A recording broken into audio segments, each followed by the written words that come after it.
According to Charlotte McLean, Global Disability Advisor World Bank, inclusive education is integral to social inclusion, which is a very central feature in ending poverty and promoting prosperity. Inclusive education, as we know, is integral to social inclusion.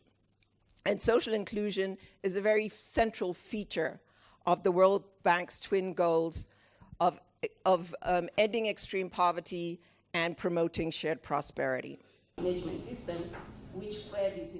Approximately 1.7 million people in Kenya live with disability, and the Kenya National Survey for Persons with Disabilities contend that only 39% of this population has attended a mainstream primary school, and 9% has attended secondary school. Poverty and exclusion. Charlotte went on to highlight the main challenge facing people with disabilities pertaining education. I think it's also important for us to be mindful that persons with disabilities experience multidimensional poverty. And this kind of multidimensional poverty is amplified by systems that actively exclude people with disabilities because of their disability. And what does this look like? Well, it looks like people with disabilities being excluded from decision-making processes. Decision-making processes in their families, in their communities, in school management committees, and from the engagement of overall education stakeholders. So their voice is not part of the discussions around education. This needs to change. And from this report, the Ministry of Education has several guidelines on the provision of special needs, the most recent ones being the free primary education policy. The key provision of the policy relates to the relevance and quality of education. Speaking at the event, Principal Secretary Education, Dr. Richard Belio Kipsang, reiterated Kenya's commitment to the promotion of the rights of those with disabilities, especially in matters education. From the time Kenya ratified the Convention on Rights of Persons with Disability in 2008, and the coming on of our constitution, our new constitution in 2010, the country has committed to the promotion of disability rights in general and education in particular.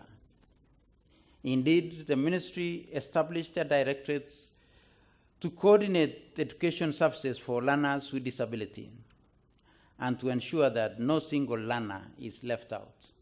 The PS highlighted how the government has strengthened the education assessment and the resource centers across the country. The government has also embarked on strengthening the education assessment and resource center across the country. Though I would want to mention that we have now at the tail end of finalizing a national and referral facility. We have just finished the structures, having invested more than 500 million shillings towards it. We are working with the private sector and other partners to ensure that this particular facility is adequately equipped to be able to identify and assist us in early assessment of our children. Joshua Josa, Education Specialist USAID in Washington, provided an approach on how to achieve inclusive education and also make the transition smooth. Teachers need to possess the skills and the knowledge in order to educate children coming into their classroom. Assessments need to be made. Entry points need to be identified, and investments need to happen in the overall education system in order to make this transition a successful one, so that mainstream schools and general education settings can accept students with disabilities. If development is to be achieved, all resources, human included, must be harnessed, and that can only happen with quality and inclusive education. For Brand Plus TV Business News, I am Elsa Atieno.